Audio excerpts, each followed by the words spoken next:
Hey, DawgNation, I'm Brandon Adams, and this is DawgNation Daily, the daily podcast for Georgia Bulldogs fans, presented by Meriwether and Tharp. And we're glad to have you with us here today as we continue the conversation that's been ongoing. Spring practice underway for UGA.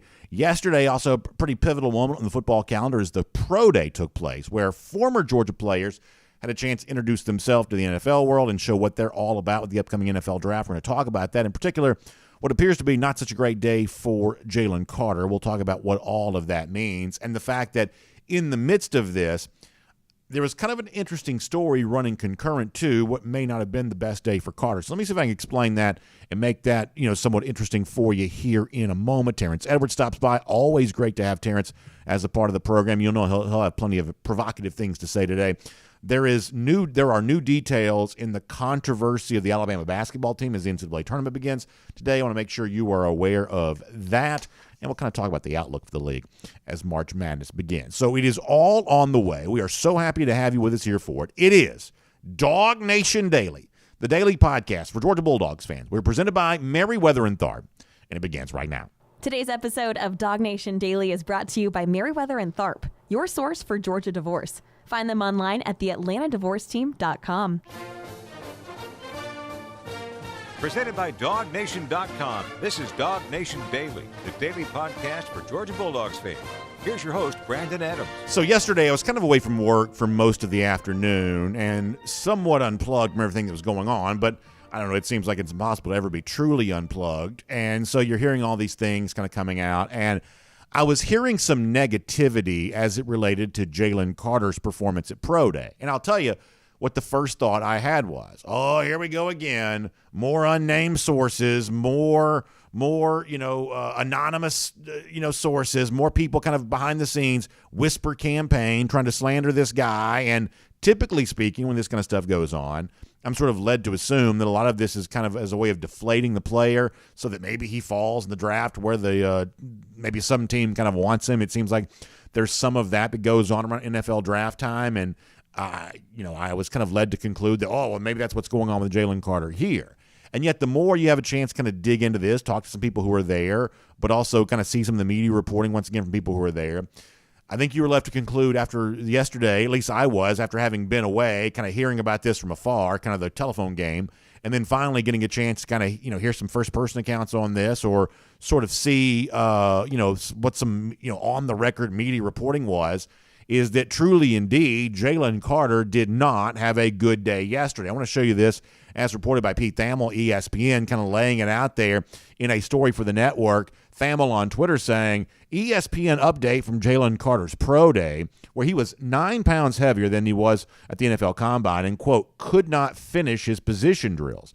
The headline of the ESPN story, Georgia's defensive tackle Jalen Carter heavier struggles at Pro Day. There is very little wiggle room for interpretation on that. You were led to believe that it was not a good day from Jalen Carter. And who am I to disagree with that? If the people who were there say that's what they saw, it sounds like it was kind of a bad day for Carter. So let's treat that as if it's true, because really no one seems to dispute that here right now. So what does all of this mean? Certainly seems like Georgia fans are kind of struggling to make sense of this, of, well, how do you process this for a guy who was so important for Georgia, who really helped contribute to Georgia's national championship by coming back from injury, by playing really big in the Tennessee game, and then being a part of this the rest of the way, who clearly at times has shown a level of athleticism, a level of dominance on the field that I don't know that's been matched by anybody over the course of the last couple of years. I think there's a chance when it's all said and done, the best NFL player from Georgia's back-to-back national championship. Now, we don't know how many years in the future this national championship run is going to go, but let's just say for right now, what has been a back-to-back championship run, the best player in the NFL from this era of Georgia football may indeed be Jalen Carter. I don't think anybody would be surprised if you look at the historic 2021 defense. If Carter ends up being the best pro from that team, that's at least possibility. And yet Jalen does not seem to be taking the best care of himself right now in terms of demonstrating that to these NFL teams prior to the NFL draft. A lot of Georgia fans, I think, are rightly asking, well, what is all that about, and what does that mean? And that's even before you get into the off-field thing that's obviously gone on here. Jalen Carter was involved, had some presence at the crash that resulted in the loss of life for Devin Willock, Chandler LaCroix. There are misdemeanor charges coming his way because of that. But at this point in time, that's sort of been discussed. This, for now, just a football conversation. And it does not seem like that Jalen Carter is taking the best care of his opportunity here from a football standpoint ahead of the NFL draft. And that is why Kirby Smart's words of defense for Carter yesterday, I think, are quite valuable. Now, before I let you hear what Kirby Smart said about Jalen Carter yesterday, I want to talk about this here for a moment. I think that Kirby Smart plays a very interesting role as it relates to Georgia football. Kirby gets a chance to be the defender of his players, the advocate for his players. But you do have to be really careful about how you advocate, how you support guys. You have to be very careful about how profusely you argue for them, because if you are proven wrong, and if it can later be assumed that you must have known the real truth, but you didn't reveal the real truth, you were just sort of sticking up to support your guys, then there is a level of credibility that you no longer have anymore. And as a young coach, obviously Kirby Smart has a vested interest in maintaining his credibility, to be believed when he talks to an NFL guy, to be able to look at parents of future recruits and say, hey, we're going to develop you, we're going to get you where you need to be, and we're going to help you get to the NFL. That Kirby's credibility with NFL personnel men goes a long way towards him being able to do that. So Smart eventually defending Jalen Carter has, I believe, a lot of value to it. And as a way of kind of setting that up, let me give you an example here. You may remember this. It's been 3 weeks, a month ago, something like that. We played some audio for you of Chargers coach Brandon Staley as they were contemplating whether or not to draft Jamari Salyer. Salyer had some weird whispers about his health prior to last year's NFL draft. Ultimately, the Chargers took him. They took him late, but they took him nonetheless. And eventually, Jamari became a very important part of LA's offensive line here this season. But as Staley related the story in the NFL Network, it was a conversation that Staley had with Kirby Smart that made Brandon and the Chargers organization apparently feel okay about drafting Jamari. This is the kind of credibility that Kirby Smart has with NFL men. This is Brandon Staley from the NFL Network. When those guys walk across the stage, you're seeing a dream come true right before your eyes. And then now you have access to their families, their coaches, how they made it here.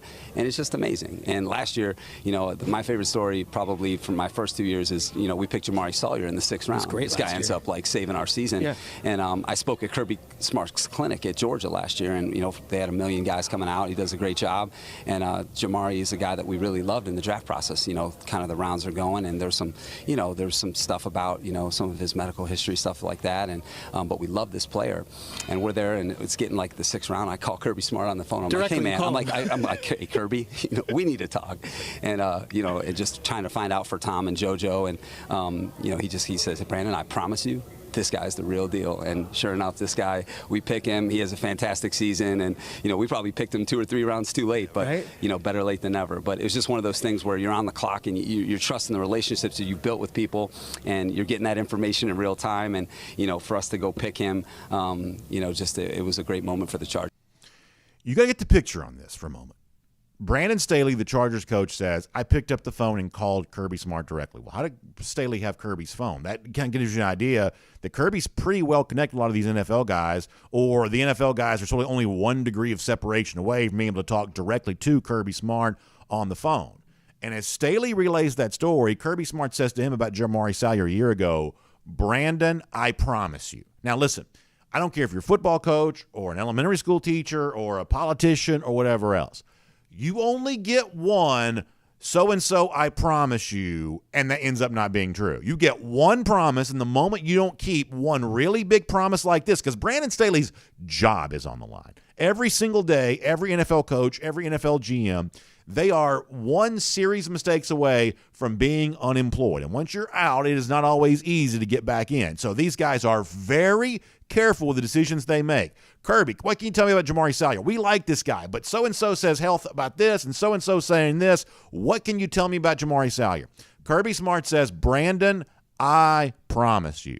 Kirby Smart putting his reputation on the line in support of Jamari Salyer. And if Kirby goes around throwing around false or fake or empty promises, if he goes around saying things about his players just to support his players that turns out not to be true, guess what? You can't get Brandon Staley on the phone the next time. You can't get Howie Roseman, the GM from the Philadelphia Eagles, who called last year Georgia a one-stop shop for the kind of NFL draft picks they want to make there in Philadelphia. A very smart organization, trusting the Georgia players. That's no longer true if Kirby Smart doesn't keep his word. That's no longer true if Kirby Smart doesn't value his credibility in terms of how he advocates for his players as they move on to the NFL draft. Kirby Smart should take that seriously. We have every reason to believe that Kirby Smart does take that seriously. So in light of what was not a great NFL combine for Jalen Carter yesterday, and in light of the fact that let's face it here, there are some off-field issues around Carter that also, I think, cloud the judgment, maybe, the evaluation of what Carter is at the next level. Kirby Smart stepping up, speaking on behalf of Jalen Carter. This carries a lot of weight in light of everything else that everybody might be saying right now. Defense from Kirby after a bad day from Jalen Carter.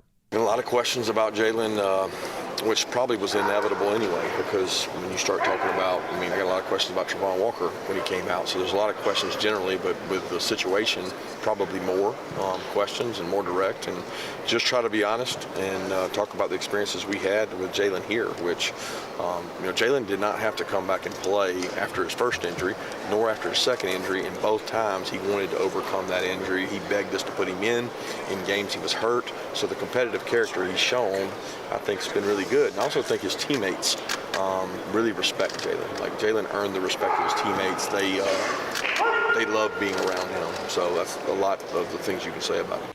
Once again, that's Kirby Smart from yesterday. I like the phrase that he uses, competitive character. In other words, that's the part we can judge. What is anybody like behind closed doors? Listen, you don't know what I'm like behind closed doors. I don't know what you're like. Some of you I've met personally. I don't know what the real story with you is. We can all kind of put on a fake, phony front when we need to, and judging what somebody might be like in their private life, that's not always an easy thing to do, and frankly, we try to steer clear of some of that kind of stuff. We evaluate what we can see, and as Kirby Smart says, the competitive character of Jalen Carter, the fact that he maybe didn't have to come back and play this year for Georgia, chose to play at a high level, and really it was kind of a difference maker on what turned out to be a back-to-back national championship team.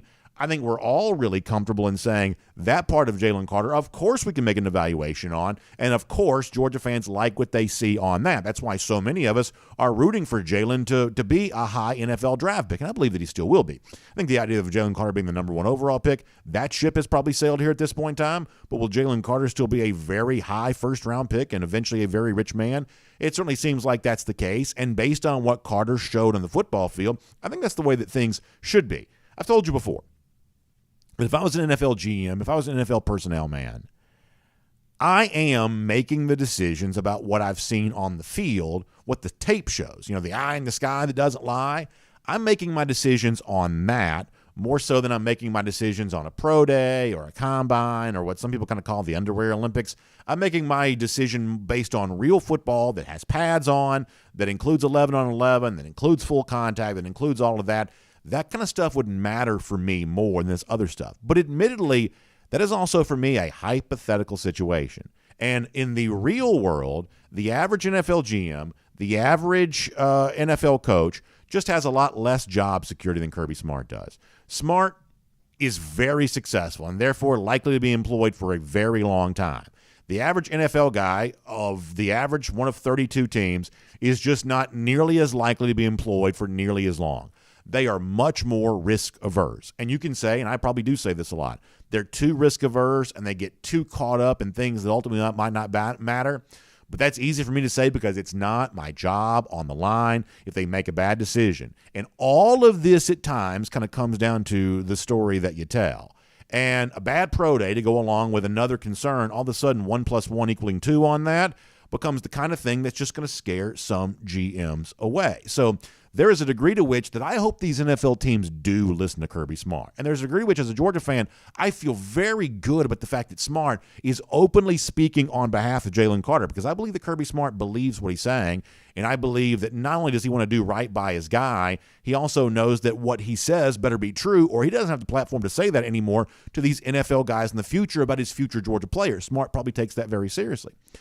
But also you have to acknowledge here, and this is the kind of thing we don't talk about a ton, but you do have to acknowledge here, there's an element of in which as you kind of move through your college experience into your professional life, whatever your chosen profession might be, that your development years are done, and now you have personal responsibility for the man that you become. And that's the transition you see as college players move on to the NFL. And they have to answer for maybe every decision they have made or every decision they're currently making and what kind of investment they choose to be for the NFL teams they're going to play for. And Jalen Carter's been dealing with some of that this offseason already. There was the thing from Todd McShay a few weeks ago that most of us thought was probably unfair because we didn't seem to know where McShay was coming from on that. Frankly, I still feel that way. That's the example of, as I mentioned at the top of the show, the sort of whisper campaign, unnamed source that doesn't hold a lot of weight with me. But it was a big deal prior to the Peach Bowl. And when Carter met with the media there in Atlanta prior to that game against Ohio State, he kind of addressed the idea of, folks saying bad stuff about him. It's different bad stuff now, but nonetheless, this is an issue that Jalen Carter has addressed along his way to being one of the top players taking this upcoming NFL draft. This is what Jalen said about that back in December. A TV guy says, he might have a character issue, and we're looking at it like, this guy's out here playing 40 snaps a game, with a career on the line. How did you, we've asked your teammates, but how did you personally feel when you heard that, and how did you respond to that? I had somebody come up and tell me about that, but I didn't really let it get to me because I know my character is not bad around my team and on and off the field, so I just let my team, I saw a couple of my teammates spoke about it, and I just said, I'm going to let my teammates speak about it. I don't really have nothing to say. So let me see if I can kind of sort of sum all this up this way. I'm really glad that Kirby Smart spoke up in defense of Jalen Carter yesterday, and I am really, really rooting for him to go on and have an NFL career and maybe clear up some of the confusion that exists around him right now. I'm really rooting for him to be able to do that. I'm also quite confident that Georgia has provided a great support system for him the same way that it provides a great support system for all the players who come through that program. But there's also a point in which the player becomes untethered from that, and he becomes his own man as he moves on to the next phase of his life. And the responsibility now rests on Jalen to go out there and be the man and the player that we all believe he has a chance to be. And boy, I hope he gets a chance to figure all this out and show exactly to the NFL world the player that we've all thought he's had the potential to be for the entirety of his career. My name's Brandon Adams, and this is DawgNation Daily, the daily podcast for Georgia Bulldogs fans, presented today by Meriwether and Tharp, and we're glad to have you with us no matter how you get to us today, live on video, 9:45 for our first and 15, DawgNation.com, the DawgNation app, 10 a.m. after that, Facebook, YouTube, Twitter, Twitch. Glad to have you as a part of the program today. Big thanks to our friends at Meriwether and Tharp, making it all possible there as well. For those of you that tune in on video, for those of you that tune in via podcast, radio, however you get to us, we're just glad you're here and really, really thankful to our friends at Meriwether and Tharp who make it all possible. Meriwether and Tharp is your source for Georgia divorce, and I do realize, listen, hey, that's a tough conversation. That's a scary reality for a lot of people, either because you've been through one, you think you might go through one, you're fearful that one day you might have to go through one. It is not a sort of a neutral emotion necessarily. There's a lot of energy, and not all of it positive, brought up by something like that. Totally get it. But it's also a reality in some cases. Listen, confronting reality is an important part of life here. And so if that's where you kind of find yourself of, hey, I've tried to fix my relationship, I've tried to maybe even pretend that things aren't the way they are, that's not working either, now it's simply a matter of confronting reality as it is. Well, listen, the best way to do that is to have a strong advocate on your side to walk through this with you. And that's what Meriwether and Tharp is all about, because the law, as it relates to the divorce situation, can kind of be kind of complicated. It seems like the law sort of always is for those of us who are not lawyers.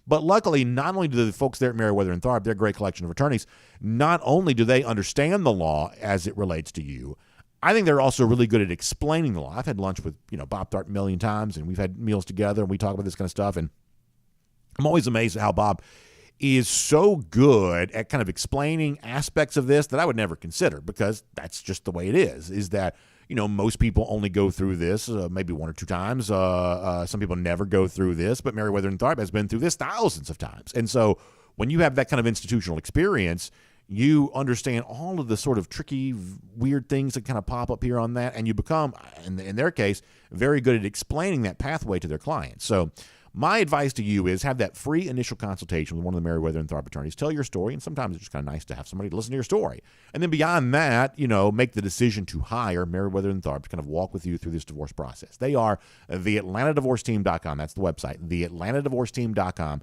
Meriwether and Tharp is your source for Georgia divorce. All right, we're going to get Terrence Edwards coming up here in a couple of minutes. Always enjoying the chance to talk to Terrence. We'll talk to him about what happened with Jalen yesterday, what's going on with Georgia spring practice here right now. Prior to that, though, I want to go around the DawgHouse. And another Georgia player that was in the spotlight yesterday for a completely different reason in the NFL Scouting Combine was quarterback Stetson Bennett. And the sense that I get from having, once again, talked to people who were kind of watching this closely and what the media reports overall were, that it was a pretty good day for Bennett. For those of you who watched a lot of this stuff closely, would you say that Combine may have been better than Pro Day? Would you have maybe said it that way? If that's an incorrect assessment of that, you let me know. But it's sort of the sense that maybe I got on this. Bennett was asked yesterday about these kinds of things being different, once again, than real football, something we addressed a moment ago as it related to Jalen Carter. Here was Stetson's sort of thought about, the workout part of this kind of being a little bit different than what you're doing in an 11-on-11 football situation. Stetson Bennett from yesterday. It's really, for the scouts and for all that, how they look at it or how they use it, or to determine back up the film, or maybe something they didn't see. I don't know, but it's something we got to do. So on the field, there's so much going on. Other stuff. Here, it's routes on air. How does the ball look coming out of his hand? Anticipation, different kind of routes. It's strictly physical. Besides avoiding the rush and all that stuff. But. So, listen, the sense that I get from Stetson yesterday is, and maybe throughout the entire pre-draft process thus far, is I don't know that he's aced the test the way that he describes there of, hey, this is all about making the throws. This is all about kind of the evaluation process of this. This is a more isolated evaluation than what you see in a football field where you're making decisions, you're using your athleticism, you're throwing on the run, you're kind of showing some moxie, that this is a little bit more isolated, a little less opportunity for kind of the intangible stuff to kind of bleed into this. This is simply a tangible measurement. And the sense that I get is that Bennett may not have aced the test, but he certainly passed the test. And y'all, that is no small thing here, because if you would have told me this time a year ago, or if you would have asked me this time a year ago, do you think that Stetson Bennett is an NFL quarterback? I think my answer to that question probably would have been no. That Stetson, hey, is a great college quarterback. He's brought Georgia its first national championship in more than 40 years. And the phrase I probably would have used is, and there is nothing wrong with being a great college quarterback. There is nothing to apologize for being a great college quarterback. Because after all, me and a lot of you, we like college football better than the NFL anyway. So being a great college quarterback, whether it be, Stetson Bennett at Georgia or Tommy Frazier at Nebraska or so-and-so at wherever, that there is just sometimes something to be said for being a part of college football's history, and that's just sort of enough. And this time a year ago, I guess that's probably what I thought that Stetson Bennett was. But now here we are a year later, and it's one more year of accomplishment on the field that includes some pretty impressive statistical feats. It's overall a situation where in the NFL scouting combine and pro day, it certainly seemed like that Bennett has at least passed the test of the kind of requisite throws that NFL quarterbacks need to make. That now I have, I think correctly so, upgraded my opinion of Stetson Bennett. I believe that Stetson Bennett is now an NFL quarterback. And does he get drafted in the third or fourth round? Is it more like the fourth or fifth round? Well, who really knows there on that? There's all kinds of variables at play on that. But one way or another, Bennett's going to be drafted. And one way or another, I believe that Bennett's going to be on an NFL roster. So what we see taking place with Stetson here is, even in the midst of some kind of weirdness for him over the course of the last couple of months too, for different reasons, what we see is I think the growth of a player to the point where now he is, rightly so, decidedly on NFL rosters. And obviously the more the conversation for Stetson kind of veers back to the stuff on the field, the better it works out for him there as well. Buster Faulkner, who's now the Georgia Tech offensive coordinator, and this may be the only time we've ever given a favorable example of a Georgia Tech coach here on this show using a Tech coach's words with any kind of credibility whatsoever. But nonetheless, Faulkner now at Tech. I saw this on social media, on Twitter, being kind of relayed here. So Kelly Quinlan, who is a guy that's reported on Tech, covered Tech for a long time, writes and says that Buster Faulkner, the new Tech offensive coordinator, said that Stetson Bennett is maybe the toughest human he's ever been around, and that's why he won the quarterback job at UGA over more gifted players. He's looking for the same thing at Georgia Tech with the quarterback position. So I think that's really nice from Faulkner, and I think that's a really great way to describe Stetson Bennett, who was counted out to ever be the starting quarterback at Georgia a couple of times and rose the occasion every single time because you're led to believe, whether it be mental or physical toughness, he was just tougher than his competition. And that toughness that he showed on the field that made him such a successful player to the tune of back-to-back national championships, I think NFL teams are going to notice that there as well. Now, you got to be able to make the throws. You got to be able to be physically what the position requires. And Bennett may not be quite up there with Anthony Richardson on that, but he was a far better player on the field than AR ever was. And as you get closer to the draft, the more the full picture of Stetson, I think, is going to be considered. And something that I would not have considered to be a very likely possibility this time a year ago seems obvious now. Stetson Bennett's going to be an NFL quarterback. That is Around the DawgHouse. This is DawgNation Daily, presented by Meriwether and Tharp. Now, before we're done, there is a little bit of new controversy here, although it seems like there's strong disagreement on the actual facts. Additional controversy here as relates to Alabama's basketball team, as they are the number 1 overall seed for the NCAA tournament that begins today. But more tough questions being asked about a horrible situation that's connected to that program. We'll give you the new details on that. We'll also have some fun kind of talking about the outlook for a couple of the other SEC teams here in this NCAA tournament. That's all before all said and done. And I'm going to give you this there as well.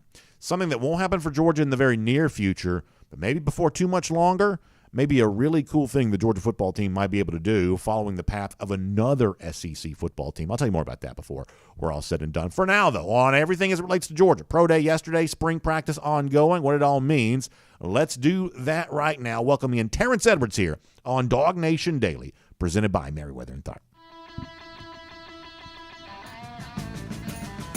From Athens and across the SEC or wherever the recruiting trail may lead, here's a DawgNation.com insider. Let me bring on Terrence Edwards here, DawgNation Daily, presented by Meriwether and Tharp. And Terrence, I'm always happy to have your perspective on things because you're a former player, you're a current coach, you're even working as a personal coach with a lot of guys, and so you kind of know the value of some of these workouts, whether it be a high school player who's trying to do a workout to get the college scholarship offer, or a guy like Jalen Carter trying to show NFL teams he's worthy of being a top 5 or a top 10 pick. It seems like the consensus from people who were at Pro Day yesterday was Jalen Carter did not have a good day, and maybe less than stellar physical condition may have been part of the reason that didn't occur. You know, Terrence, what do you make of what we've heard about Jalen here over the course of the last 24 hours? I think a lot of the workouts in shorts and T-shirts is a little overrated. I think we overreact in a positive or negative way when a guy have a good or bad day in T-shirts and shorts. My biggest thing is I think the teams will go back and have a discussion about Jalen Carter.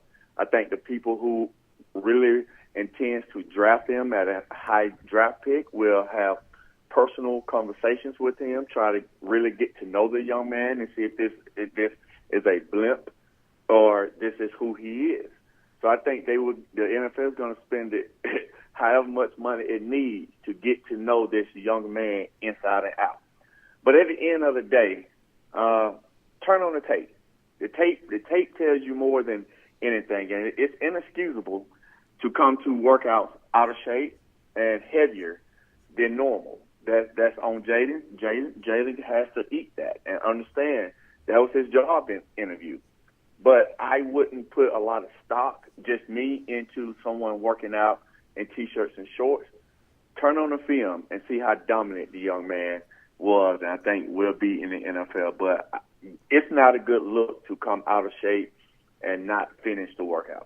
And, you know, it's one of those things where, like, Jalen's not the only guy that this kind of stuff is being discussed about in the pre-draft situation. I know Keyshawn Butte, the wide receiver from LSU, I guess he didn't run a very good 40 time during the NFL scouting combine. And as somebody who I'm sure has trained players to get ready for some of these workouts, and you've done your own personal workouts going back to your own career there too, you know, if you're the player or if you're part of that player's camp going into a pro day situation like this, you probably know, right? I mean, it's one of those things of, if you're set up for a great workout, you probably know. And if you're maybe not set up for that success, if you're carrying a little extra weight compared to what you were at the combine, Jalen's camp probably knew this going in, right? I'm guessing they probably weren't surprised by what happened yesterday, or maybe not. Well, they shouldn't. This camp should have been on top of this and continue to have this young man continue to be the best he could be. I think this was an opportunity of a lifetime, even though the Bears traded out the number 1 pick, that you had opportunity to be the first defensive player taken, possibly the first pick. And with everything going on surrounding you, you have to come into that job interview flawless. So now we all, and I think it still has some legitimacy to it, but we all crushed McShay about his character issues, which we all believe that still was false. But now he has some validity to talk about character issues with him again, with the incident that happened, then him coming into this workout not in the best shape that he could be in. I mean, you can look at Nolan Smith. Nolan Smith came into this in the best shape of his life because he understands what's in stake. I had a conversation with a friend yesterday. A defensive staff was debating Will Anderson or Jalen Carter, and they're neck and neck. I think now you're going to think about Will Anderson at that position because of the off the field issue. So it's a lot. It was an interview that he didn't pass, but in this draft process, he's going to get many more opportunities to either silence the noise or continue to hear the noise in his personal workouts with these NFL teams. On the subject of Stetson Bennett for a moment, what I said before you joined us is that I don't know that he aced these kinds of workouts, but he certainly passed the test, right? Maybe some of the deep throws yesterday could have been a bit better, but I thought the deep throws at the Combine, the best that I could tell, they looked pretty good, and the overall throwing performance from Bennett yesterday seemed to be fine.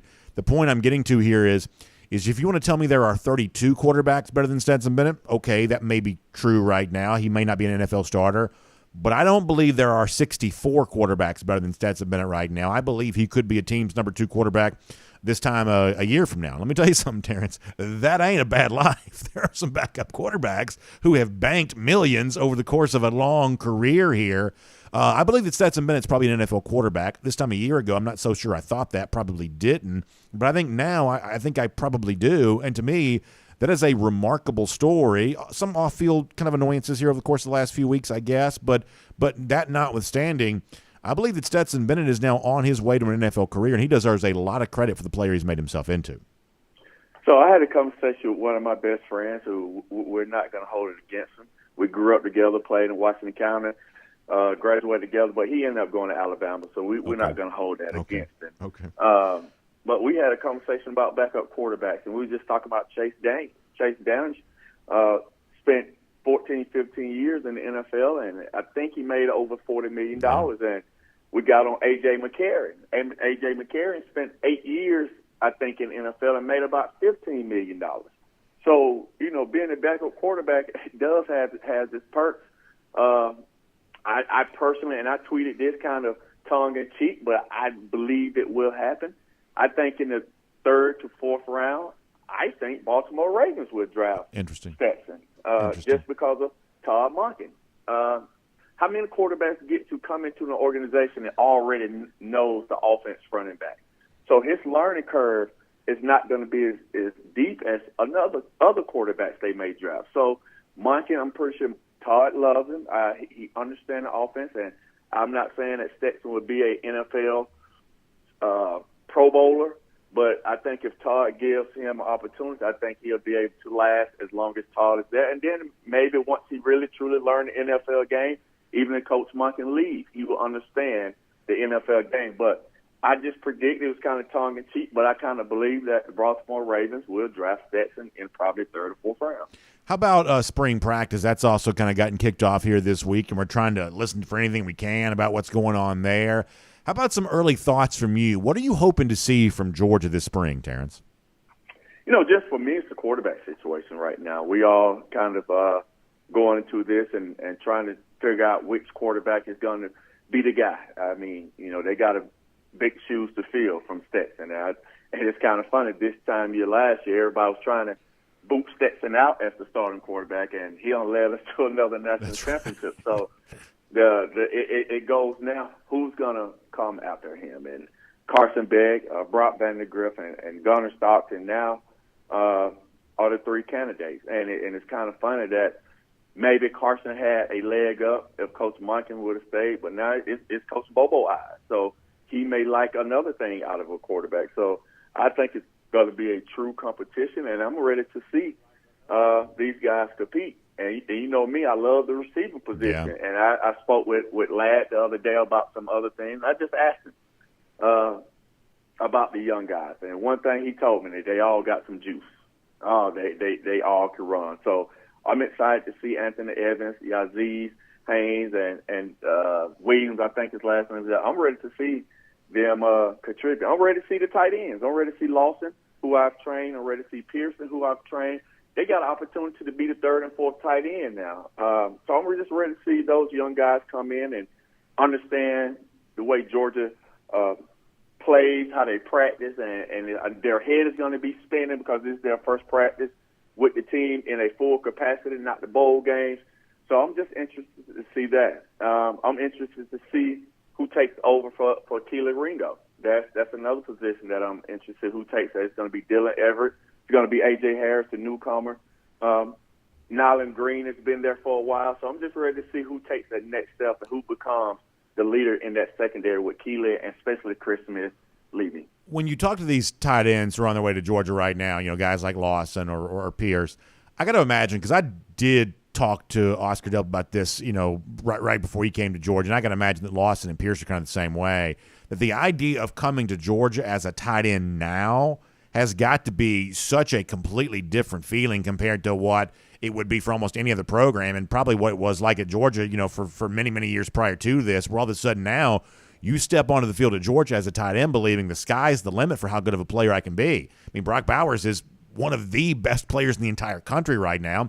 Darnell Washington has, I think, a very good chance, more likely than not, that he's a first-round pick, that all of a sudden this is kind of a glamour position at Georgia in a way that it's really not for a lot of other programs. I can imagine for guys like Lawson and Pierce that the excitement of that has just got to be off the charts. They've got to be so energized by the opportunity that exists for them at Georgia. Now, listen, year one, there are guys maybe ahead of them, but the future for a Georgia tight end has got to be so bright, and these guys must recognize that. I think so. I think this tight end room is much deeper and better. Nothing against the guys that have transferred out, but I think Piercy and Lawson are two tremendous tight ends. I don't think in the recruiting cycle a lot of people gave Lawson Luckett a fair shake. I think you're going to be very surprised once the Georgia fans get the opportunity to see both of those young guys. Very different. Piercy is almost 6'7", and he's definitely almost 245 now. Lawson is 6'3", 6'4", but a tremendous route runner. So they're very different in their route. Lawson is a very good blocker because he had to do that at Norcross. Piercy played a lot more outside wide receiver. So he's a tremendous route runner as well, but just being able to catch the football at 6'7". So those two guys, along with Oscar and Brock, I think the tight end room is in good hands once after this season, once Brock departs to be a top 5 pick in the NFL draft. And listen, I think you're, first of all, absolutely right about that. I absolutely believe that Brock could be drafted that high. And you mentioned the cornerback situation there as well. Really the entire secondary. Isn't that fascinating right now? Cornerback position, that's a battle that's going to be ongoing. The safety position with Christopher Smith moving on. And to me, Terrence, you know, that safety spot's one in which, hey, Georgia always seems to have that great safety. Maybe Malachi Starks is the next in line after Christopher Smith's departure, but that's a big deal. You know, how you use a guy like Javon Bullard, who was a great nickelback for you this past year. Georgia calls it a star. But, gosh, he could probably play safety or corner, either one, if he had to. The whole situation with the secondary, because it's been such a big part of Georgia's success, and also because you got some real open positions there right now, all of that, to me, is going to be a ton of fun to watch. Oh, yes, it is. I mean, I'm fascinated to see Julian Humphreys. I'm excited to see Dylan Everett. I'm excited to see some of the young guys that we brought in, A.J. Harris. I'm excited to see these young guys go out and compete and understand that there's a spot that's open. I mean, there's two spots. There's a safety spot and there's a corner spot. So I'm ready to see who takes control of that position. I'm ready to see who takes the leadership position in the back end. I think Malachi Stark, I can believe he can because, you know, coming out of high school, I might be a little biased, but the guys who played quarterback are usually the leaders on the team. And he definitely was a quarterback leader on his Jefferson Dragons team. So I think he can morph into the back-end leader. I mean, his talent speaks for itself.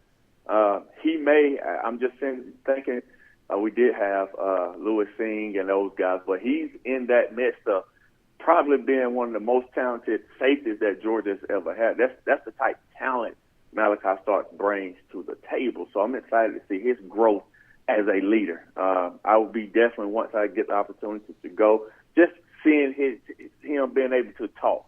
A leader has to talk and put everybody in position. I think he learned from Chris Smith, being able to play a lot alongside Chris Smith. I think a lot of the intangibles will rub off on you. So I'm looking to see if they did. So I'm excited for this group. I'm excited to see this team. I'm excited to see post Stetson Bennett and what the quarterback brings to the table, and who just takes control of his team and makes it their team. And that's what makes a good leader. I'm excited to see these young guys compete. Tomorrow, Terrence, we're going to talk to Jeff Sentell, and one of the guys we'll talk about is five-star quarterback Dylan Raiola, who's expected to visit Georgia here this weekend. I know you like watching film. I'm assuming you've maybe seen a little bit of Dylan Raiola. What do you think this quarterback brings to the table, and how big of a deal is it for Georgia to be this far down the road, having a chance to win with a quarterback who I believe, you want to compare him to like the Arch Mannings and some of the big guys in recent years, I think that Dylan, from a talent standpoint, probably stacks up with anybody. How much of Dylan, if at all, have you seen? I've seen him, and one thing that stands out, he's a big kid. Right now, at 16, 17 years old, already listed at 6'3", around 220 pounds. So he's a big kid, and I've watched his film, and he's able to extend the plays with his legs. He's not a statue in the pocket. Throws a really good ball, and he's rated the number one quarterback for a reason. So it's important to kind of identify those guys. And, I mean, even with Arch Manning last year, and we identify Dylan, and we also have another quarterback out of Connecticut. But yeah, that's right. When the top receivers see the number one quarterback is very interested in schools, trust me, they see that. I think the two receivers out of Shattleman down in Miami kind of understands that if Dylan goes there, we're going to definitely think about where we want to play, because top receivers wants to play with top quarterbacks. So not let alone we're getting an outstanding player, we're getting a player that other players are going to migrate to. So if number one quarterback comes, he's going to recruit other top playmakers to come as well with him. So it's a recruiting tool at the end of the day as well. We're getting a good player, but it's also a recruiting tool to try to get the number one quarterback to commit now and let your quarterback go in and recruit other top players. Terrence, that's such good stuff. Thank you so much for your time being here today. And, of course, I know you're also giving your time there as well in that bubble work right now, getting these guys ready for spring practice coming up around the state of Georgia, and also for their own future college careers in so many cases there as well. If people want to be a part of the Terrence Edwards Wide Receiver Academy, how can they get in touch with you? How can they be a part of some of that work that you're doing here on a weekly basis? You can find me on all social media platforms at Terrence Edwards Wide Receiver Academy. Terrence, great stuff. Thanks for your time. I love talking football with you. We'll look forward to doing it soon. Thank you. Let's take a look around the rest of the league. This is SEC Through. All right, as we transition here from Terrence Edwards to our SEC Through, I also have some breaking news literally just coming in a couple of minutes ago, and it involves Jalen Carter, the man we talked about off the top of the show. Apparently, Chip Towers, Atlanta Journal-Constitution, reporting that Carter's entered a plea of no contest to the charges of racing and reckless driving going back to the Devin Willock Chandler LaCroix car crash from back in January. And I guess he's going to be sentenced here to 12 months probation, a $1,000 fine, and 80 hours of community service. And he also, I guess there's like a driver safety thing he has to go through there on that. So it seems like the misdemeanor charges that Carter was already facing, on the basis of this, it sounds like that's all this is going to be. And it sounds like that matter has now been resolved on this. And by pleading no contest and by getting the probation, it seems like, this is going to work out for him, legally speaking, about as favorably as it could. To be completely honest with you, many, many years ago, I pleaded no contest to a big excessive speeding ticket. At the time, for me, I had to negotiate to plead no contest, so I'm assuming there had to be a little bit of a behind-the-scenes negotiation here on the idea of accepting the no contest plea. That's what was true for me. That may be true here. I'm obviously not a lawyer, but in this particular situation, it seems like there is a legal resolution to all of this. And I guess there's also some reports out there too. Now this is new for me, so we'll, I'm sure, have additional reporting on this at DawgNation.com. But Kim Stevens, who's the attorney for Jalen Carter, is also saying that Carter never left the scene of the acts. There have been some reporting that he had, then he returned. Stevens, Carter's attorney, is saying that was not true, that Carter did not leave the scene of the acts. At one point in time, Jalen said that there would be new information that comes out that exonerates him. Maybe this is an example of what he's talking about from their perspective, saying that he did not leave the scene of the accident. You can read more about that and kind of follow where this goes. But not being a lawyer, just kind of hearing about this in the moment, legally speaking, it seems like there has now been resolution to the misdemeanor charges that Carter was facing. So, you know, what does that mean for him going forward? I don't know, but that would appear to be the situation there on that right now. Reporting from Chip Towers, Atlanta Journal-Constitution on that. No contest to those two misdemeanor charges. All right, so that is that. Now we'll get ready to go cruising around the SEC, courtesy of Royal Caribbean. I got to tell you, I am not in the world's greatest mood today. I'm sort of tired of talking about some of these stories. So right now, I really, really wish I was on a Royal Caribbean cruise vacation. I'd love to be on one right now, especially with it being a little colder than I would prefer it being around here the last couple of days there as well. So the next best thing for me is closing my eyes, because you've heard me say before that for me, it's almost as fun anticipating your next Royal Caribbean cruise vacation as it is actually being on the vacation. And I'm just slightly ahead of a month away from Independence of the Seas with so many of you, a part of our second ever cruise with DawgNation. I'm hearing from so many of you. You're so excited about being there. I'm excited about being there with you. Yo, we're going to have a great time. We're going to let our hair down. We're going to relax. We're going to get away from it all, and I can't wait to do it. And if you want the same kind of experience, it's probably too late to get on the DawgNation cruise, but it's not too late to start thinking about your own Royal Caribbean cruise vacation this spring, heading towards the summer. Great time to start planning those summer vacations. And, of course, anything else in 2023 there as well. Jessica Slater, I believe, is a great travel agent to book it for you. You can give Jessica a call, 770-718-9147, 770-718-9147. And if you want to live vicariously for those of us going to be on the DawgNation cruise, you can check out the website that Jessica has constructed, royaldogs.com, for more on that.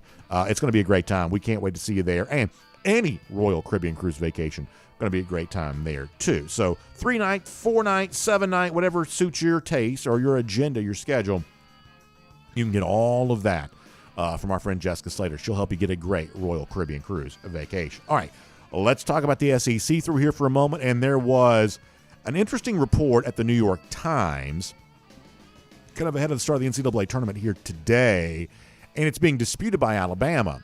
What New York Times is reporting is there is a walk-on Alabama player who happens to be the son of an athletic director as well, not at Alabama, but a walk-on Alabama player who was in the vehicle with Brandon Miller when Miller arrived to pick up a now former Alabama player and his friend who has been charged with a very serious murder charge here stemming from a shooting. A lot of you are aware kind of some of the details on that. New York Times reporting there was another Alabama basketball player in the vehicle with Miller. Alabama is disputing this. Alabama is saying they know of no information that would lead them to believe that another Alabama player was with Miller. The walk-on was questioned about this. He said he was not allowed to talk about it. All of this is really weird.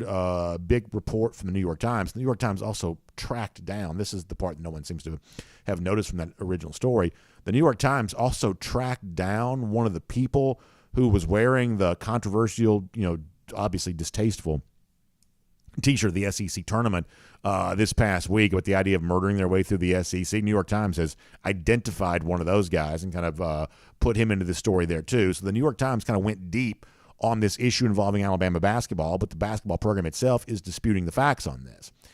By way of opinion, I'll tell you this, is that I'm no huge fan of Jay Billis, normally speaking, but in this particular case, I sort of agree with Billis. Legally speaking, I really don't know what right Alabama has to tell Brandon Miller he can't play basketball. He is not charged with anything. But from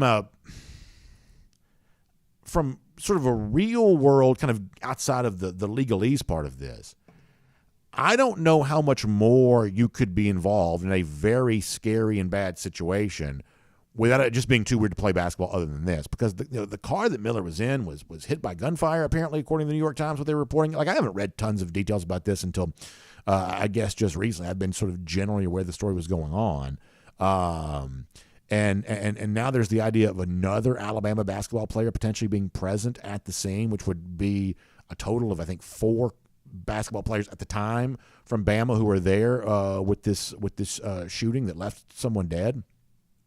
Very, very serious. But it's also fair to point out, up to this point in time, Miller has not been accused of a crime. He has not been charged with a crime. He was what Nate Oates originally said, in the wrong place, the wrong time. Oates then decided that he maybe didn't describe that exactly the way that he wanted to, but the point is that Miller was present at what turned out to be a shooting and traveled with the gun that was used. His lawyers say that he didn't know he was bringing that gun to the scene, even though he was texted to ask to do that.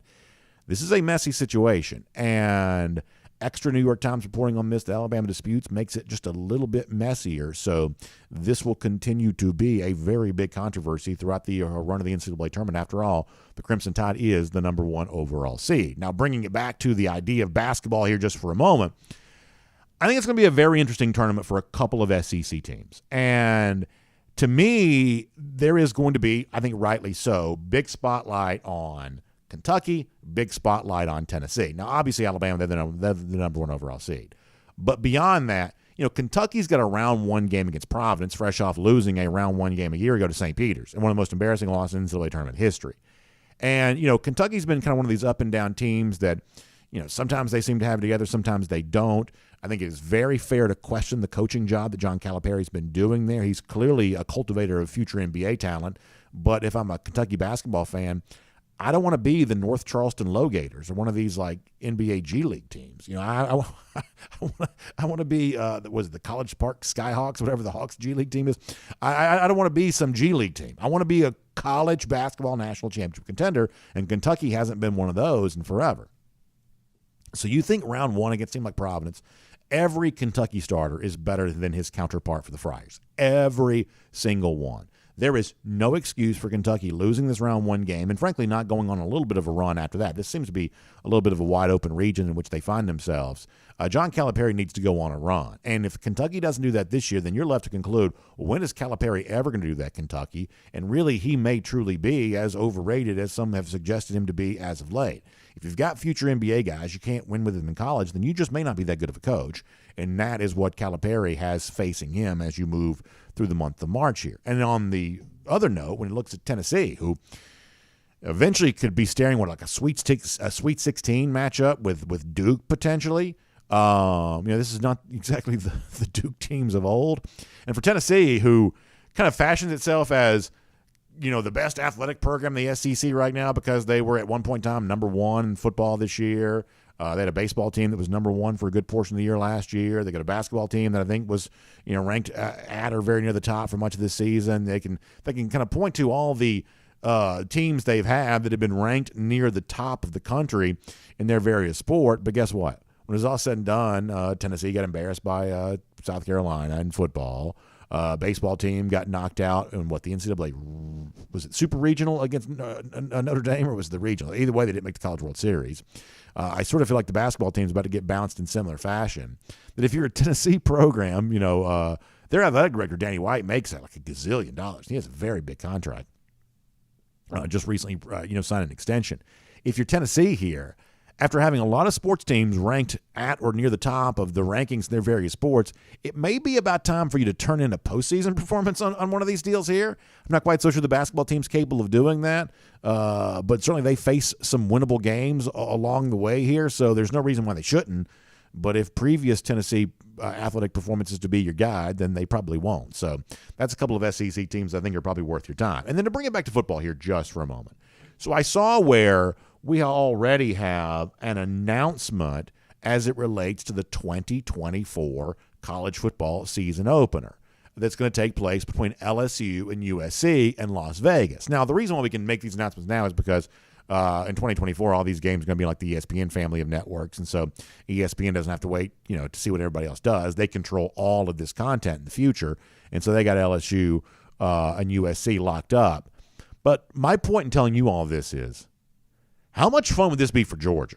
The idea of playing USC in Las Vegas, like one of the things the Pac-12 has said, and I actually think they're fairly I think this is a fair point to bring up.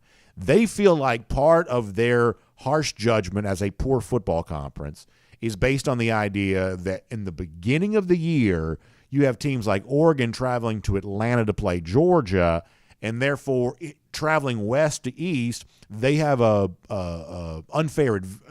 They're at a disadvantage having to have that kind of travel. And listen, there's no excuse for losing 49-3, and it should have been a shutout, 49-0. There's no excuse for that. But generally speaking, I'm sort of sympathetic to the Pac-12's argument here of, hey, if you really want to judge us as a conference, give us a chance to play more of these games in kind of the Pacific time zone. The problem is there aren't enough people out west to care about college football to get SEC teams to want to travel there. But when you bring Las Vegas into the fold, all of a sudden that's different. For those of you who pay attention to this kind of stuff, Las Vegas as a city has completely kind of transformed in the last couple of years. This used to be kind of obviously been a casino town forever. But, the idea of this being like a nightlife destination, nightclubs, day clubs, things like that, it's kind of changed a little bit here recently. Las Vegas is a little bit more of a sporting destination. All the conference basketball tournaments take place there. Pac-12 title game takes place there. They're going to host a Super Bowl, I think, next year. I'm sure eventually they'll host national championships as well. And they're going to start hosting, much like Atlanta has with the Chick-fil-A kickoff, or Dallas has, Charlotte has. Las Vegas also going to be a little bit of a destination for these week one early non-conference kickoff type games there as well, including LSU, USC in 2024. I got to tell you, I hope that Josh Brooks and Kirby Smart and all those key decision makers at Georgia, I hope they're getting in line on this. Wouldn't you like to do a DawgNation invasion to Las Vegas? How much fun would that be? I don't even care who Georgia plays. They can play USC. They can play Washington. They can be like Florida, go out there and play Oregon State. Florida got embarrassed in their bowl game a year ago. Hopefully Georgia would play better. But the point is, I don't care who Georgia plays in Las Vegas. I think a lot of Dog fans would like the idea of taking over Las Vegas to kick off a football season sometime in the very near future. I think most Georgia fans would say, sign me up for that.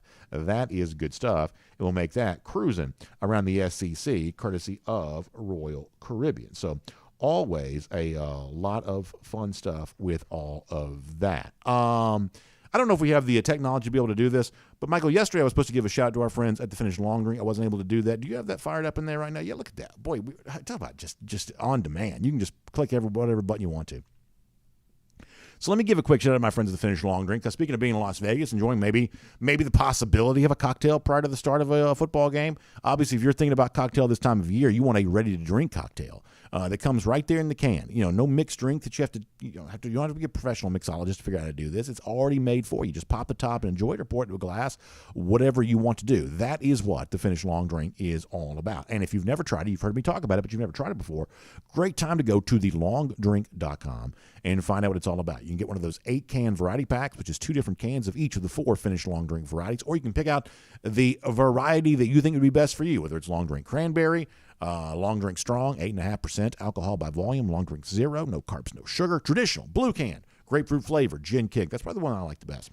Whichever way you want to go, that is what the Finish Long Drink is all about. So find it online, thelongdrink.com. Put in your zip code. You can find out beverage store, bar, a lot of golf courses, things like that, where you can pick that up today. And as we say goodbye to you, we'll do so in style with our golden shoe. I mentioned earlier a moment ago, the days like this is days where I would really like to be on a Royal Caribbean cruise vacation, and it's cold. The news hasn't been quite as pleasant as I would like for it to be. But either way, listen, you soldier on, you do what you got to do, and it just gets me excited about how much longer until I am on that Royal Caribbean cruise vacation. We have a golden shoe with that in mind. Our buddy High Dog, we've showed you him before, but he had sent me this picture there as well of him enjoying a little beverage with a DawgNation koozie there in Roatan, Honduras. Great place to go. Royal Caribbean Cruise Vacations take you there, and he tags Royal Caribbean in that. So, Hyde, we will give you another golden shoe because, listen, we are all jealous of anybody who's out there on a Royal Caribbean Cruise Vacation right now. Golden shoe coming your way there for that. Lousy, stinking Gators, I mentioned. They were embarrassed by Oregon State and Las Vegas in their bowl game. They're going to be embarrassed in Jacksonville later on this fall, 226 days from right now. That is your Gatorade countdown. We'll see you tomorrow at DawgNation Daily, presented by Meriwether and Tharp. And on video. Time now for the R.S. Andrews Cool Down. R.S. Andrews, the one you turn to for your air conditioning, heating, plumbing, and electric needs. They will show up on time, do the work that's promised, the price that's promised. You can trust them on that today. We're not going to go super long today, but I'm going to try to make the best use of our time that we can, and we'll see if I make good on that promise. Let's see. Law Dog asking about UGA being sanctioned. So there was a tweet the other day from a guy named Jason McIntyre. Now, I'm somewhat of a media-obsessed guy, so media stuff is something I spend a lot of time with. Jason is a guy that I have liked. Jason was the founder. So, we're kind of now in the social media age. Prior to the social media age, the sports media was kind of dominated in some respects by kind of like the blogging age, like the blog sites. I used to be a big fan of the old blog sites. Pre-social media, that's where a lot of the hot takes were coming from in that kind of blog space. And Jason was one of the really pretty instrumental bloggers. He sold the big lead to, I think he sold it to USA Today. He made, a couple $1 million for that. This was a real business success story. So Jason is a guy who I have liked. I don't have any animosity towards him. And he put out on Twitter that he was hearing that Georgia was facing some NCAA, the people in Georgia were nervous. I put no credence, no stock in that whatsoever. Now, listen, I don't know what's true and what's not. I guess anything could be true. You're always on guard for anything. But I don't have any reason to believe the McIntyre tweet about Georgia was real. And it's the same thing about remember the Dan Patrick thing from whenever? Where Dan Patrick was also hearing, the axe is kind of falling on Georgia. And that turned out not to be real either. So we haven't talked much about the McIntyre thing because I don't think there's much to say. I don't think that Jason's some nefarious guy. I'm sure he just wants attention. And, who can fault him for that? But I don't think that I don't think there's any reason to believe that what he's saying there is anything all that truthful. It doesn't seem to be connected to any kind of reality anybody that I know has heard of. The same way Dan Patrick's a guy I grew up loving. I mean, Patrick and Olbermann on SportsCenter. Now, listen, some of those guys have taken kind of interesting career turns since then, but go back to the 90s, Patrick and Olbermann, that's as good as it gets. And same thing when Dan Patrick was a couple of years ago talking about, the axe is going to fall on Georgia, and everybody's nervous around Georgia. That turned out to be fake too. My guess is this probably turns out to be fake there as well. This is kind of the cost of doing business when you're the top team in college football, because it's not interesting to say, the axe is about to fall on Kansas State.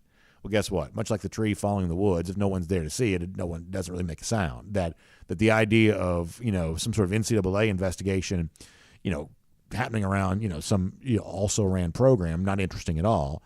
It's only interesting if it's Georgia. I got to tell you, at this point in time, some people say, well, it's NIL. Is anything even illegal anymore? My question on this is different. I'm not even quite so sure the NCAA has any power to even enforce any rules anymore. So if there are rules, I'm honestly not sure the NCAA has the power to enforce them. Let's see what else. Christopher Vale says, I don't think it's any coincidence that he said it prior to the start of spring practice and a monster recruiting weekend. Could be the case, Christopher, but it's also one of those things of you really haven't seen anybody pick it up, and we're talking about it now, but this is also, in my mind, this is after the show. In my mind, we're just kind of kicking around and just sort of talking about whatever right now. This is not the kind of thing that would rise to the level of being something we would discuss in the show. Now, if one of these super serious national reporters, if Pete Thamel or Dennis Dodd or one of these, bow tie guys, if they wanted to, say something like this, well, at that point in time, we'd have to talk about it. But even though I grew up enjoying the blog, The Big Lead, Jason McIntyre saying this is not the kind of thing that necessarily rises to the level of content we must discuss. Let's see what else. Jay Shipe says, let me see what else when he reads my comment. Jay, you're a mess. Fred Gunn says, I'm shocked to hear you say you'd rather be on a cruise than hanging with your friends here. Well, maybe, Fred, it's an example of the fact I'd love to take all of you with us. Listen, I try to bring a certain level of energy to every show. I would say that I'm not in the world's greatest mood today. And sometimes you just can't. Sometimes you're just not in a great mood. Today's one of those days. I'm just not in that great of a mood. Just not in that great of a mood. Let's see what else. A moment ago, I had kind of I would say a more generous description of who Jason McIntyre was. 2021 UGA says he's a clickbait hack. There you go. So that's the other side of that coin there. That's the other side of that coin. Scott Harris says the Kirby's battle cry this year is going to be nobody respects our culture. Could be the case. Fred Gunn says my boss used to say, "Suck it up, Cupcake." Well, hopefully that's what I'm doing. Listen, I mean, I don't think I'll put my daily energy, my ability to show up and kill something and eat it. I'll put that up against anybody now. If I did not reveal the fact that I was in a bad mood, no one would ever know. No one would ever know, because as a sophisticated broadcast professional, Coastal Elite Media member, that is what I'm capable of doing. Dog72 says, I'm not sure Vegas is a good place for 18 to 22-year-olds who can't make good choices with their behavior. You may be right about that, but you got to also remember, for like one of these like kickoff games, they're not going to be there for all week like a bowl game. They're flying in the day before. They're flying out. They're not going to have time. Like the Vegas thing would be for the fans. I'm not quite so sure the Georgia team would get much out of the Vegas experience, because they would be coming in on Friday, maybe Friday morning, get acclimated to the Pacific time zone, flying out after the game. So they don't. If Georgia plays in Vegas, unfortunately for the players, they're not going to get tons of Vegas. But you better believe that these like destinations for these bowl games, that is a real concern, and every coach is thinking about that. You better believe that. Think about cities that host New Year's Six games. New Orleans, Miami, Atlanta. A lot of these cities are sort of, I don't want to say notorious, that makes it sound bad, but a lot of these cities are very, very well built out nightlife type towns, and you got players there for an entire week. Every coach is nervous about that, and Kirby Smart's no different. I don't know that like Fiesta Bowl is quite the same way, although for adults, Scottsdale's kind of the party capital of the world for like people my age, but for like 20-somethings, I don't know if it's quite the same thing. Scottsdale's kind of like the 40-something-year-old, mecca for that kind of stuff. The young 20s, I'm sure they probably like something different. But nonetheless, some of those New Year's Six destinations, big time. What was it, a couple of years ago? Yeah, so when Georgia went to Miami, would Georgia have rather gone to Dallas? I believe they probably would have, because Dallas is just kind of thought of as less than a nightlife destination. Now, once again, for people my age, you go to Fort Worth, you go to what's the place there, Billy Bob's in Fort Worth or somewhere like that. If you're 40-something, Fort Worth can be a lot of fun. I don't quite know that it speaks to the average college football player kind of the same way.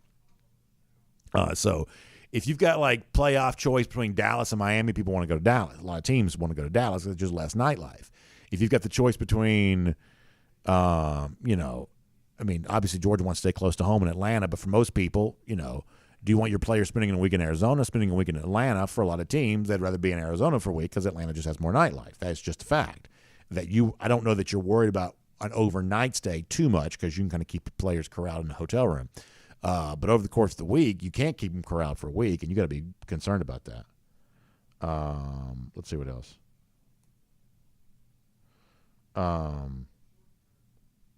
West GA Dog fan says, have I got my Zags bracket finished to compete against Connor and Dog Nation? So part of the reason, to be honest, I got to get off the air here in a minute, is I haven't actually completely filled out the rest of my bracket, but I am going to. I'm going to go with Kansas as my national champion, I believe.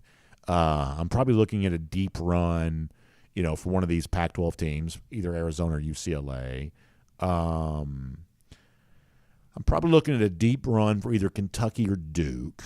I like Kent State as a potential upset type team. So I gotta finish my bracket here in a second.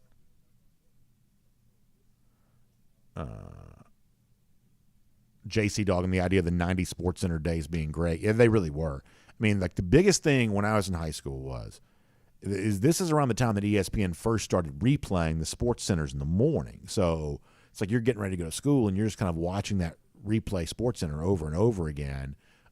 This is back when you had Olbermann and Patrick doing the Sunday night deal, but it's also like Craig Kilborn and Chris Myers was there. And I mean, really at the time, half the time I turn on ESPN now, I don't even know who's even on my TV screen. These are not famous people anymore. At least to me, they're not. But back when I was a kid, now maybe some of this has to do with my age at the time, but when I was a teenager, anybody on SportsCenter was like the biggest cultural force in my life. These were really, funny, talented guys, and in some cases gals. It was really a special time for sports on TV, for sure. Let's see what else. On Facebook. Always takes a second to load. And here we are. Jacob O'Neill says Kansas is going to get knocked out, LOL. Well, listen, anything's possible, I guess.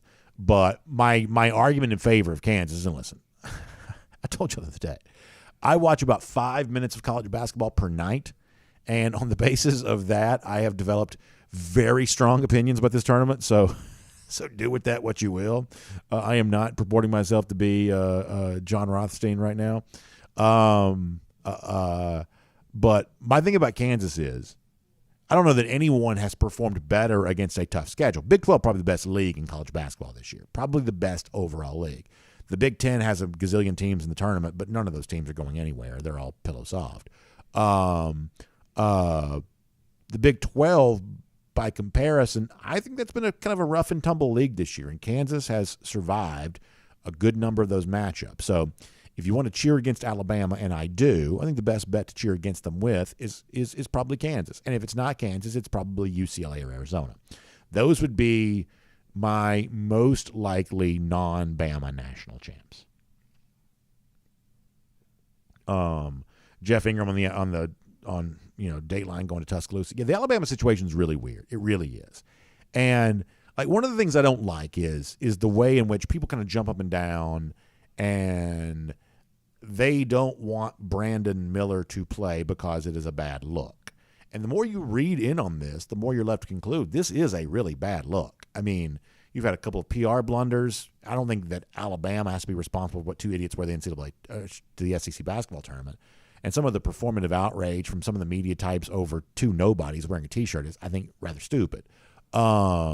But nonetheless, it still happened, and it kind of adds to the ongoing story for Alabama here. But just because it's a bad look doesn't mean that Brandon Miller ought to have his rights violated. And if all he is, as Alabama says, a witness to this, then I don't know that have a right to tell him he can't play basketball. I really don't. But man, it is a complicated situation because the story of the shooting itself is pretty bad. It's pretty bad. And if what Miller and his attorneys are saying about his involvement turns out not to be true, then it is really bad. But based on what you know right now, I just don't know what you do about that.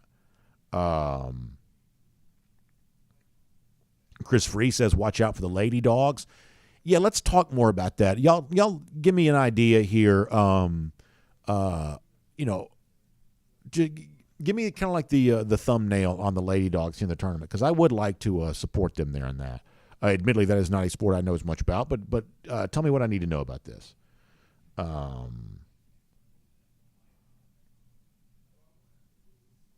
William Camacho says, do you think that Stetson's going to get drafted by Baltimore in the third or fourth round, back-to-back national championships? First of all, we love the idea of back-to-back Dawg national champions. Go for 2 and 22. You better believe we're still happy about that. And I know Terrence brought up the Baltimore thing a moment ago there as well. I don't know that I see Baltimore for Bennett, for just the simple fact that I'm not quite so sure Stetson and Monken were necessarily walking arm in arm always during their Georgia careers together.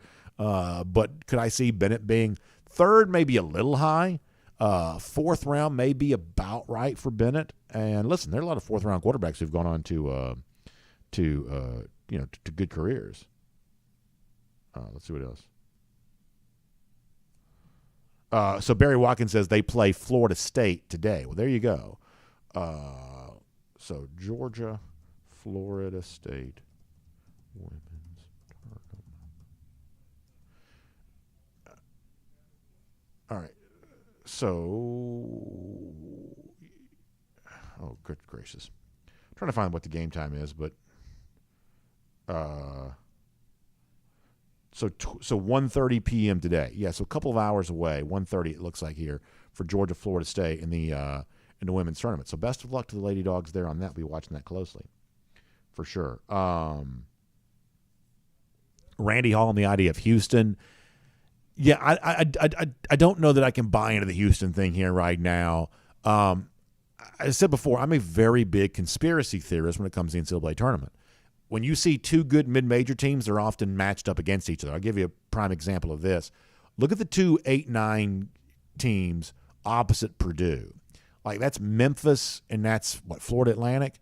I mean, listen, if you pay attention to, like, a lot of these, like, really, like, I'm talking about in-the-weeds college basketball guys and gals, they like Memphis and FAU. Those are two teams that people like, and there's this belief out there that when you have two good mid-major teams, just ironically, it just always happens that they happen to play each other. That way you can eliminate one of them because the committee does not want mid-major teams advancing. And Houston, in the eyes of this committee, I don't care about Phi Slamma Jamma or the fact that they're soon to be in the Big 12, Houston is viewed as a mid-major team to this committee, and so therefore, I think you should assume the deck is going to be stacked against Houston, including the possibility of playing Auburn round 2 and Birmingham as just an example of that. So my suspicion is, while Houston is very good, and obviously Kelvin Sampson in the tournament 9,000 times, my suspicion is they probably get tripped up somewhere along the way. Back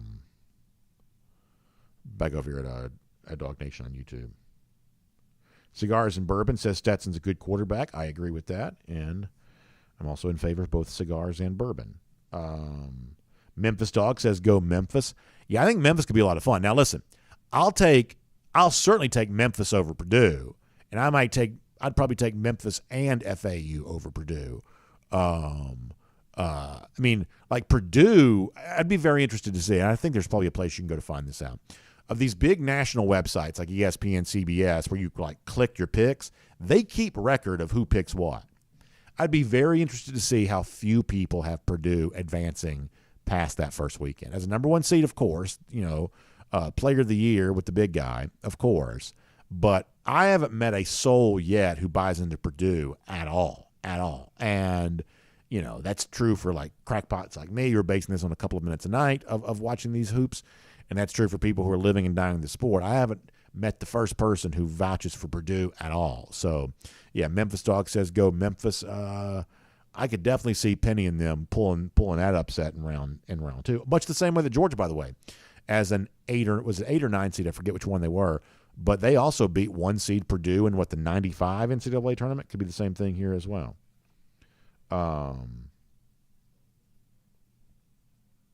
Jonathan Aaron says if Bennett was 6'2" or taller, he'd be a first-round pick with everything he's done in college. Plus, he didn't look the best yesterday, but he does better with competition. Yeah, I mean, I think we have to have a little bit of a sort of a sliding scale here in terms of, Bennett may not have had a wow performance yesterday, but I don't know that he had a disqualifying performance either. Sometimes there's just something kind of in the middle, and I think that Bennett was kind of in the middle yesterday of what it could have been, and that may be fine. I don't believe that was a disqualifier for him, at least the best that I can tell. Spencer Clark says Penny was a great player. You better believe he was. Oh, my gosh.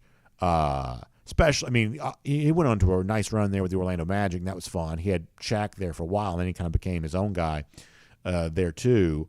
Always liked him, but at what was called Memphis State back then, at Memphis State, I guess he was also kind of known as Anthony Hardaway back then there as well. He was fun. He was really, really fun. 90s basketball was so good. So good. Big basketball fan back in that day. Foster Moss says he wants Stet to be a Raven or a Chief. So Chad Henney's retiring, right? I mean, the backup spot at Kansas City is open right now, right? Let's see what else. Jay Shipe says that Stetson can be a great scout team backup. I mean, the sense that I get is he's maybe heading for better than scout team situation because the money to be actually an active – because a lot of teams don't have 3 active quarterbacks. The money for being an active quarterback on the roster is really very good. And I think Stetson has a chance to do that. Let's see what else. Final comments, we got to go. I can't even tell what some of these are even about. Cigars and Bourbon also pointing out One of the best arguments in favor of Stetson Bennett, I believe this is true, is that Bennett has a very big collection of quarterbacks that he has outplayed. Now, the caveat to this is, and it's just fair to point this out, is that those quarterbacks were facing the Georgia defense, whereas Stetson was facing the defense of whoever these quarterbacks had paired with them. But nonetheless, it's football. It's 11-on-11 sport.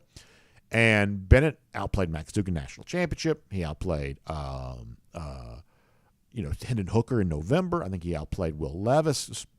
Certainly outplayed him in 2021. And, y'all, here's the other thing, too, is that C.J. Stroud's performance against Georgia in the Peach Bowl is kind of viewed as this otherworldly thing that has maybe moved Stroud up to the conversation for the best quarterback in the draft. I felt like Bennett went a long way towards matching what Stroud did that night. If we say that C.J. had this unbelievable night in the Peach Bowl, then was Stetson's performance in the Peach Bowl inferior to that? Based on everything that he did there that day? I mean, he more than held his own against C.J. Stroud in the Peach Bowl, and the Peach Bowl performance for Stroud is one of those things that becomes a data point for him being potentially taken number one overall. So I think that Cigars and Bourbon, one of our commenters, is correct when you say, hey, one of the biggest arguments in favor of Bennett is the head-to-head performances he had against quarterbacks who were in some cases regarded more favorably than he is. All right, last comments. Ricky Beasley, Barry Watkins also kind of talking about Stetson over here and there as well.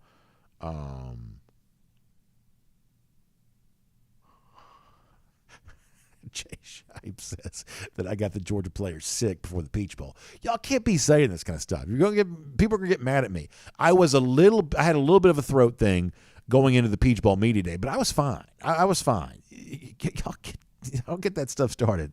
People are going to be coming after me with pitchforks. I was fine. I was fine. Let's see what else. Bill Sanders is going to be heading over to the beach before game this evening. Bill is living a nice life over there. All right, we got to go. Good stuff.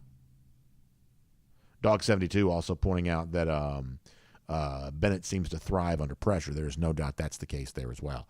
All right, we've got to go. Atlanta Journal-Constitution, AJC.com. You can read more about reporting from Chip Towers this morning on, I guess, what might be the legal resolution to the Jalen Carter situation. You can read more about that online, AJC.com. Also, check out rsandrews.com for your air conditioning, heating, plumbing, and electric needs. They will show up on time. They'll do the work that's promised, the price that's promised. You can trust them on all of that, including it's not necessarily super warm right now, but it will be soon. So go ahead and get that air conditioning unit tuned back up to factory fresh specs. You can find them online at rsandrews.com for a lot more on that. Y'all have a great day. Back here tomorrow. We'll do a lot of recruiting tomorrow. Dylan Raiola visit and everything else around that. Also, Jeff had some great stuff with Nolan Smith. We'll kind of do some of that there as well. It's all on the way for you tomorrow. DawgNation Daily, presented by Meriwether and Tharp. We'll look forward to talking to you then.